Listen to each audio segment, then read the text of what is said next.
My own daughter planned my funeral without telling me. Her husband called it a kindness. They extended my hospital stay, told the doctors I was declining, and prepared to bury me before I even opened my eyes. But I didn't die. I woke up. And when I found out what they did, I didn't scream. I didn't beg. This is how I made them wish I had stayed asleep.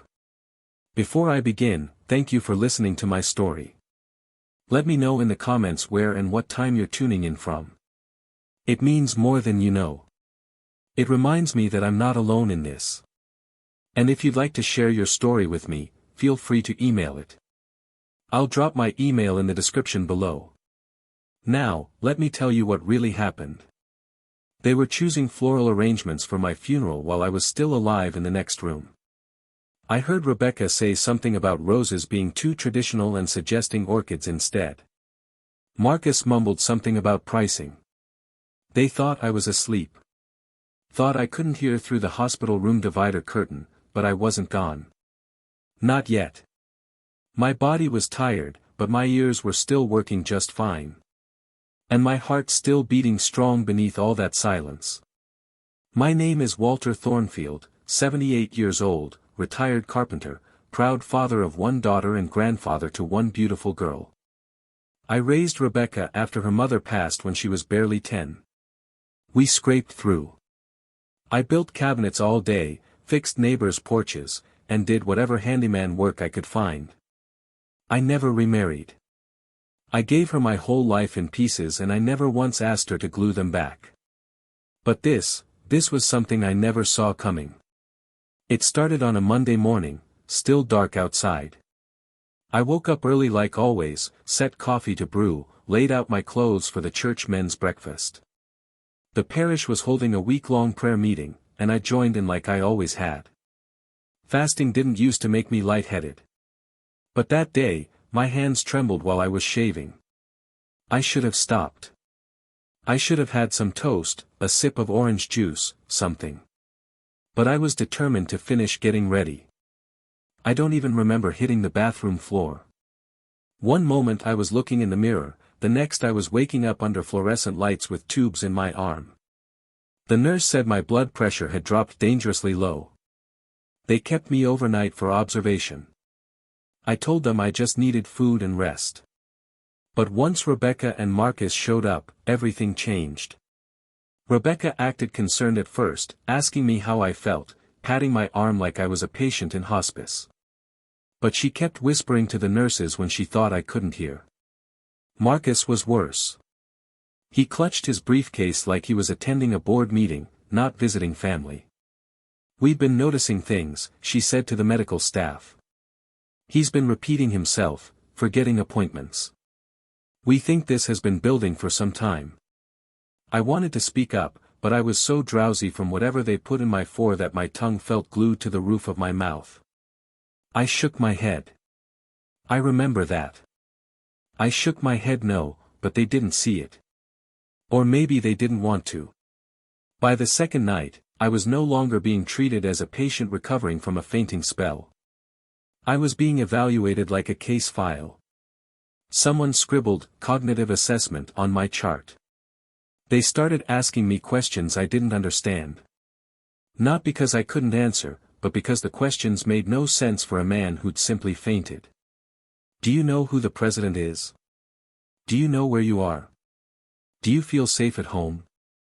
I wanted to shout, yes, yes, of course I do. But they only gave me broth and silence. Rebecca stopped visiting during the day. Marcus stayed.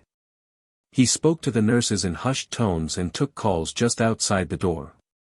He thought I couldn't hear, but every sound traveled in that tiled room. I heard him scheduling a meeting at a funeral home. I heard him say, "navy blue and silver," something dignified, not too somber. I heard him ask if he could reserve the church fellowship hall for a weekend in September. Just in case, he told them. Just in case what? That I didn't wake up in time for my own memorial. On Thursday, they increased my sedative. My body grew heavy again. I knew what was happening. They were buying time. Marcus was asking the doctors to extend my stay. Rebecca emailed my insurance provider and claimed I was experiencing cognitive failure. I knew because I heard the nurse reading her message out loud to another one during shift change. Father says he's not been lucid at home. Wants to explore permanent placement options. I wasn't even out of the hospital and already I was being packaged for storage like an old tool too worn for the workshop. Emma came to visit that night. She wasn't supposed to, but she did. My baby, my granddaughter. She slipped into the room after visiting hours, her face pale and serious. She held my hand. She didn't say much, just leaned in close. "I'm here, Grandpa," she whispered. "I know what they're doing. I saw the emails." My heart thundered inside my ribs. I squeezed her fingers as tight as I could. Not to hold her, but to show her I wasn't gone. I was still in here, still listening, still watching. She told me she was going to fix it. I wanted to tell her no, that it wasn't her job, but I was too tired to argue and I didn't want her to stop believing she could save me. When she left, I cried. Not from fear, but from the kind of pain that sits behind your chest when your own child turns on you. I cried because I remembered Rebecca at 5 years old clinging to my work shirt at the school pickup. I cried because the girl I raised would rather bury me with orchids than ask if I was ready to go. That night, I didn't sleep. I watched shadows crawl across the ceiling. I memorized the names of the nurses on their badges. I listened to the machines beep and the janitor's mop wheels squeak and Marcus's voice outside my door saying it would be easier for everyone if we made arrangements now. I wasn't supposed to hear that, but I did. And in that moment, I knew I had a choice. I could fade away like they wanted, or I could fight back with whatever strength I had left. I didn't know how, but I knew I wasn't leaving this earth on their terms. Not without a word, not without a witness, and certainly not while I was still breathing. Marcus took the lead in everything. He brought fabric swatches to the hospital. Literal fabric swatches. I watched him pull them out of his briefcase and hold them up in the fluorescent light like he was picking upholstery for his office. "Navy is respectful," he said to Rebecca. "But charcoal might be more contemporary, you know, timeless." I lay there in the hospital bed, eyes half open, trying to convince myself this was just a nightmare. It wasn't. It was a negotiation between a man and his wife about how best to honor a person who hadn't even passed. I wasn't dead, but my daughter was already playing executor. She paced the room talking about caterers and parking space at the church. She told the nurse I was non-responsive, even though I had nodded at her that morning when she brought me juice. Rebecca had always been a follower. That girl came into this world sweet, trusting, but easily led. And Marcus, he was pure calculation, polished and cold. Later that day, I heard her in the hallway. "He's had a good life," she said like I was an antique watch. "He's been declining. You heard what Dr. Richardson said."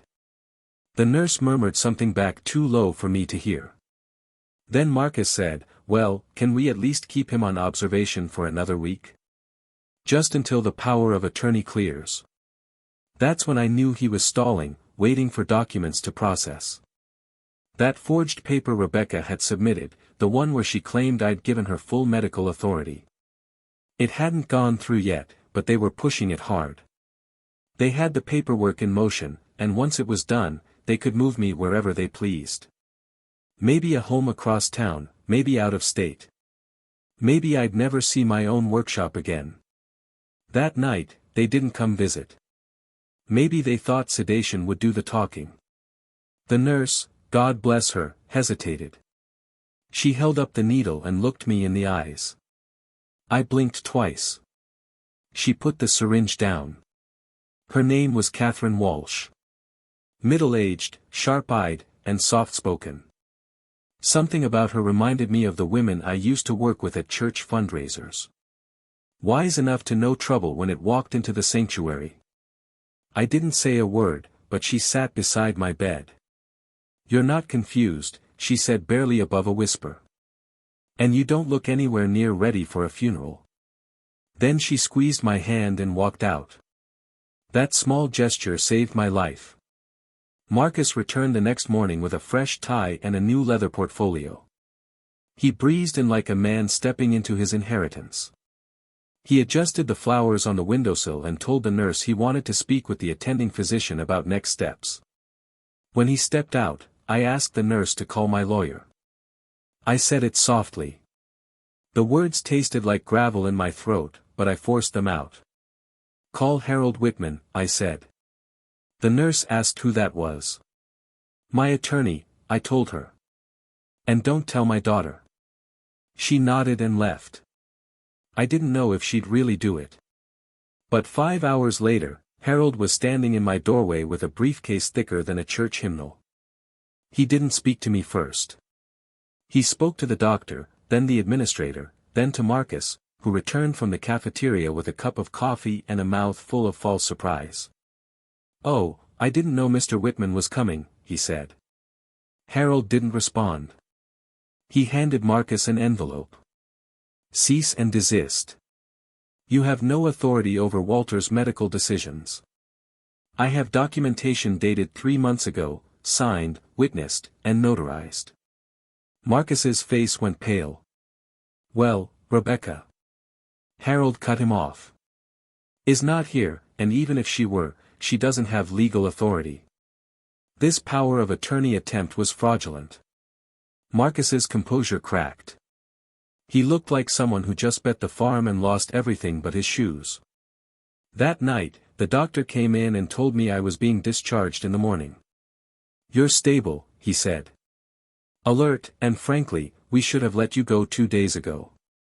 I wanted to laugh, but my throat still burned from the 4 fluids. Nurse Catherine wheeled me down to the lobby herself. She asked if I had someone to stay with. "Yes," I said. "I have a lawyer." She smiled wide at that. "Well, now I know you're just fine." Harold didn't take me home. Not yet. We drove to his office, a quiet building with oak panels and shelves full of law books. He helped me settle into the conference room and handed me a cup of coffee. "They've been planning this for months," he said, laying out the documents on the table. "Real estate evaluations, quiet calls to care facilities, a scheduled meeting with the funeral director." He paused. "Walter, they even picked out the music." I stared at the paper. "What song?" I asked. Harold hesitated. "How Great Thou Art, the traditional version. Marcus emailed the organist last week." I sat with that for a long while, that they had chosen my final hymn before God even had the chance to. Then Harold leaned forward. "There's more." He opened a second folder. Inside were printed screenshots, emails, voice notes, digital messages forwarded by someone named Emma Thornfield, my granddaughter. She had sent everything to Harold directly. Every time Marcus badmouthed me behind my back. Every time he told Rebecca I was unstable. Every plan he laid out as if I were already in the ground. Emma had seen it all. My hands trembled as I held those papers. Not from anger, not from grief, from the slow, steady realization that the child I raised, the child I gave my life to, had allowed her husband to turn her into my undertaker. And worse, she hadn't even brought a shovel. She let him do the digging. She just nodded along and handed him the map. I set the folder down, took a deep breath. Then I looked Harold straight in the eye and said, "Get me my will. We're going to rewrite everything." He nodded, already pulling out his pen. "And one more thing," I added. "Leave Emma in. Make her my emergency contact. She's the only one who held my hand." Harold smiled. "Consider it done." I sat in Harold's conference room, staring out at the city street for what felt like hours. My mind kept drifting back to that hospital room, the sterile light, the sound of Marcus's voice behind the curtain, talking like he was planning a business lunch instead of a burial. I thought about the moment Emma squeezed my hand, the desperation in her voice when she whispered, "Don't leave me." That girl wasn't just scared.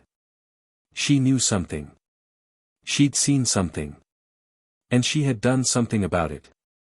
If Harold hadn't shown me those screenshots, I never would have believed it. My granddaughter had forwarded every message, every email, every voice memo she could find between her mother and that man. She'd risked everything to tell the truth. One email stayed with me more than the others. Marcus had written to the funeral director. "We'll need a full-service package. Tent rental, navy blue linens, organist, slideshow presentation. We're looking at the third weekend in September, pending release." Pending release. I stared at those words so long they started to blur. I knew what he meant. Pending the hospital releasing me, either walking or in a hearse. They weren't going to wait for a natural goodbye. They were buying time and trying to push me off the edge before I could push back. Harold and I worked through the evening. He reviewed my original will and helped me rewrite everything from scratch. I removed Rebecca completely. Not a dollar, not a tool, not a photograph. I added the local veterans shelter as the primary beneficiary of my estate. I'd built their wheelchair ramps for years, donated lumber when funds were tight. They'd do more good with my house than anyone else. I added a contingency clause, too. If any harm came to me under suspicious or accelerated circumstances, everything would be placed in a trust under Emma's name with Harold as the executor. Rebecca wouldn't even be allowed to contest it. Marcus's name was never mentioned. I didn't need to dignify him with paper. He was already out of my blood.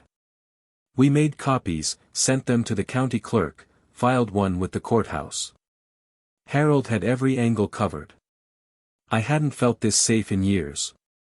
Then came the letter, delivered by certified mail to Harold's office.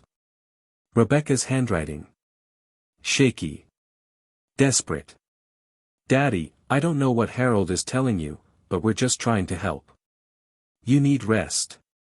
Marcus has been stressed trying to take care of everything. Please stop acting like we're the enemy." I read it twice. Then I laughed.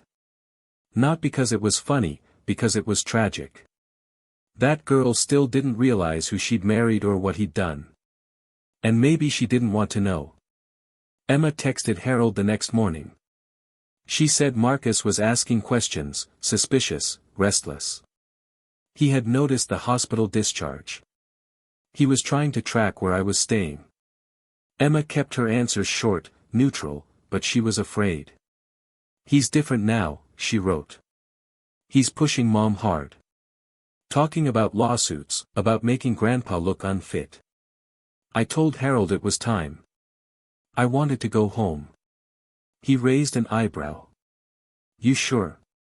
I nodded. "They need to see me standing." He made the arrangements. Nurse Catherine from the hospital even offered to stop by and check on me once a week. "Just say the word," she told Harold. "Men like Mr. Thornfield don't come around often." I smiled at that. It was the first time in weeks I'd smiled without forcing it. I went back to my house on a Thursday afternoon. The sun was shining. The garden needed watering. My porch swing creaked the way it always had. But something was different. The air was too still. Like the house had been waiting for me to return and finally exhaled. Inside, the walls smelled like fresh paint. The guest room had new curtains. My dining table was gone, replaced with a sleek glass one I'd never seen before. Marcus had been redecorating, already moving in, claiming space that wasn't his. I opened my bedroom door and found a half-empty suitcase on the floor. My clothes folded like hotel linens. My toolbox opened and sorted. I didn't get angry. I got quiet, the kind of quiet that hums beneath the surface like water just before it boils. Harold joined me later that evening. He brought copies of the will and a digital recorder. Emma showed up too, holding a box of my favorite cookies and a face full of guilt. "Grandpa," she said, eyes brimming. I didn't know what to do. I didn't want to go against Mom, but I couldn't let them do this to you. I touched her cheek. You did exactly what you were supposed to, sweetheart, and I meant it. That girl had more sense in her than her mother ever did. We spent the night preparing. Harold explained everything to Emma. He gave her a copy of the new will, the clause about the shelter, the trust in her name. You're his protection now, he said. Legally and morally. She nodded, standing a little taller than she had before. We agreed not to say anything until they showed up. No warning, no confrontation until I was ready. But something told me they'd come soon. Marcus was too controlling to let things sit. And Rebecca, well, she didn't know how to stop anything once it was already moving. She just followed the strongest voice in the room. I laid out my Sunday suit that night. Not for service, for battle. The next morning, the doorbell rang. I didn't move. Emma peeked through the curtain. It's them, she said. I straightened my tie, walked to the door, and opened it like I owned the ground they were standing on. Because I did. The moment I opened the door and saw them standing there, Rebecca holding a folder, Marcus gripping his briefcase like it was armor, I knew they hadn't come to apologize. Not yet. Marcus had that look again, the one he always wore when he was calculating, but didn't think you were smart enough to see through him. His eyes did a quick scan of the living room behind me, and I could already see his disappointment. My back was straight. My hands weren't trembling. My voice hadn't failed. I was still standing, and that ruined the script he had planned. Rebecca tried to play warm. Daddy, she said, we just came by to check on you. We were concerned when the hospital said you'd been discharged without notifying us. I didn't invite them in. I stood tall in the doorway and stared at her. You mean concerned that I got out before you could finish rewriting my life? She blinked like a child who just touched a hot stove. Marcus stepped forward, forcing a smile. We didn't mean to upset you, Walter. We were just trying to help during a difficult time. His voice was syrup, too sweet to trust. I leaned slightly toward him and said, you don't help people by planning their funeral behind their back. His smile cracked just a little. Then Harold appeared behind me. Good morning, Mr. Marcus, he said, nodding. I'm here as Mr. Thornfield's legal counsel. If you're here to speak about his care, I suggest you speak to me directly. Marcus's jaw dropped. He wasn't expecting Harold. Rebecca took a breath and looked at the folder in her hands. I brought copies of some forms we submitted. Healthcare proxy, insurance adjustments. Harold cut her off. Those documents were submitted fraudulently.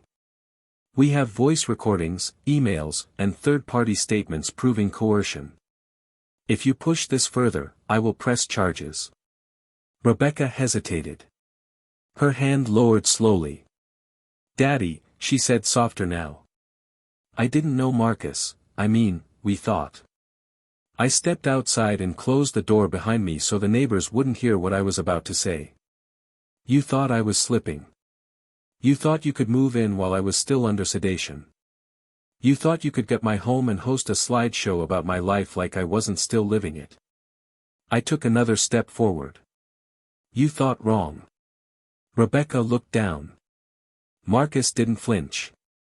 He was still calculating, watching Harold out of the corner of his eye, measuring outcomes like a courtroom strategist. I turned to him next. And you, I said, you picked out a color palette for my coffin. He didn't deny it. He just said, you wouldn't have wanted something depressing. Rebecca turned to him then for the first time. Wait, what? Marcus blinked. I told you I just wanted to be prepared, just in case. Harold stepped between them. Let me be perfectly clear, he said. You both attempted to place Mr. Thornfield in a care facility without legal authority. You coordinated with a funeral home. You requested information about end-of-life care. And you tried to forge medical authority through a fake power of attorney. That's elder abuse, and it's a felony. Rebecca paled. Marcus turned away, muttering something about not being involved in all of that. Harold pulled a second envelope from his briefcase. This is a legal cease and desist. And this, he handed it to Marcus, is a notarized witness statement from a nurse at the hospital who overheard you asking about accelerated palliative care protocols. Marcus's jaw dropped. I never said that, he snapped, but his voice cracked. Just enough. You asked how long he could be kept in a medically managed state, Harold said, and whether doctors had any compassionate options if the family was ready to say goodbye. That nurse wrote it all down. Rebecca looked at him like she didn't recognize the man she married. She didn't. Not until that moment. They left soon after. Marcus walked fast, his briefcase swinging at his side like he was late for a meeting. Rebecca lingered. She looked at me one last time before following him. I saw something flicker in her eyes. Shame maybe, or guilt, but I didn't say anything. I closed the door gently behind them and turned to Emma, who'd been watching from the stairs. You did good, I told her. You were brave. She sat on the last step and exhaled hard like she'd been holding her breath since they rang the doorbell. They were going to take everything, Grandpa, she said. Even you. I nodded. But not today. That night, Harold stayed for dinner. We ate in the dining room Marcus had tried to renovate. I served the meal on my late wife's good china. We didn't talk about the lawsuit or the shelter clause or the next steps. We just sat and chewed and breathed like free people. Later, as the sun dipped behind the trees, I walked through the hallway and opened the guest room closet. Inside were boxes. One of them had the word slideshow scrawled on the front in Marcus's handwriting. I opened it. Inside were printed photographs of me, young, old, smiling, tired. Some I hadn't seen in decades. A copy of my wedding photo. A photo of me holding Rebecca at her high school graduation. There was a USB stick taped to the top flap. I walked it over to the living room and plugged it into Harold's laptop. Emma sat beside me. The screen lit up. A title faded in, celebrating the life of Walter Thornfield. Music played softly, yes, how great thou art, like Harold had said. Then came the slides. My life carefully arranged by someone who had already buried me in his mind. There were captions, beloved patriarch, faithful servant, gone too soon.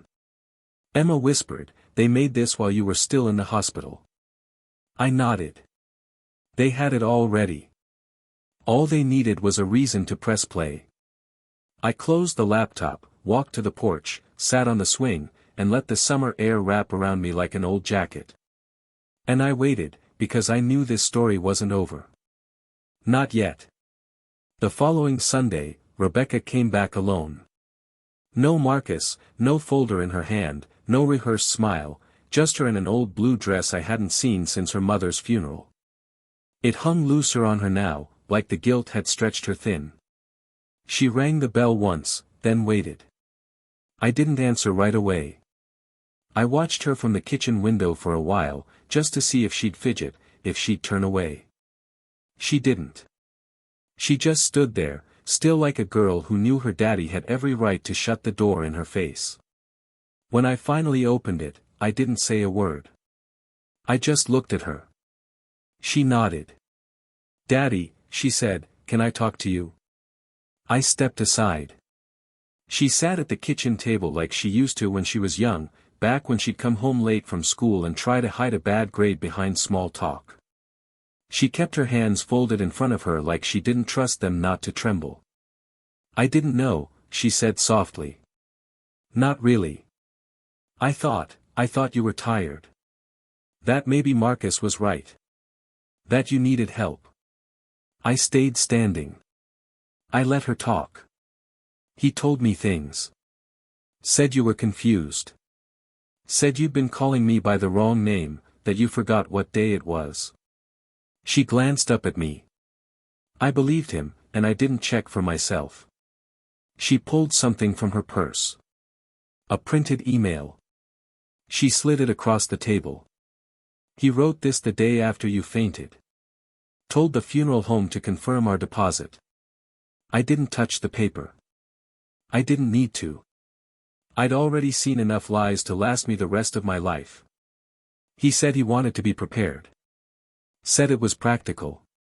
Said you would have wanted it. She shook her head. He even suggested you told him once you didn't want to live hooked up to machines. My jaw clenched. My legs ached from standing, but I didn't sit. I didn't move. I wanted every second of her guilt to land exactly where it belonged. You believed all of it, I said, my voice steady. Every word from a man who never once asked me how I was feeling. A man who rearranged my house while I was still breathing. A man who tried to erase me before I'd even been discharged. She dropped her gaze again. I let him get in my head, she said. I let him convince me I was being merciful. She pulled another paper from her purse. A court document. Divorce petition already filed. I raised my eyebrows. That fast? She nodded. After Harold showed us the recordings, after I saw the slideshow, I knew it had gone too far. But I also knew it had been going on longer than I wanted to admit. He's been talking bad about you for years. Every little thing you said, he twisted. He told me you once said I was ungrateful and that you were thinking of moving away without telling me. I believed that, too, because I didn't want to believe I'd married a manipulator. She took a breath. I've been a fool. There was the confession. I walked over to the sink and poured myself a glass of water. My hands didn't shake. My back didn't hunch. I felt taller than I had in months. You know what hurts the most? I said. It's not the lies. Not even the funeral you planned behind my back. It's that you didn't recognize me anymore. You looked at your father, and didn't think to ask if any of it made sense. You didn't fight for me, Rebecca. You just stepped aside and let him start digging. She wiped her eyes with the back of her hand. I'm sorry, Daddy. I am. And I know sorry isn't enough. It wasn't, but it was something. I didn't speak. I let the silence hang there between us like a question no one wanted to answer. Then she said, you didn't deserve any of this. That much was true. Before she left, she looked around the kitchen one last time. Her eyes lingered on the photo of us on the wall, her as a teenager holding up her college acceptance letter, me standing beside her with tears in my eyes. I miss him, she said quietly. The version of me you were proud of. I didn't respond. I couldn't. Not yet. She left without asking for forgiveness. And I was glad. That night, I sat on the porch swing, the sky bruised with sunset. Emma came outside and handed me a blanket. She really filed, she asked. I nodded.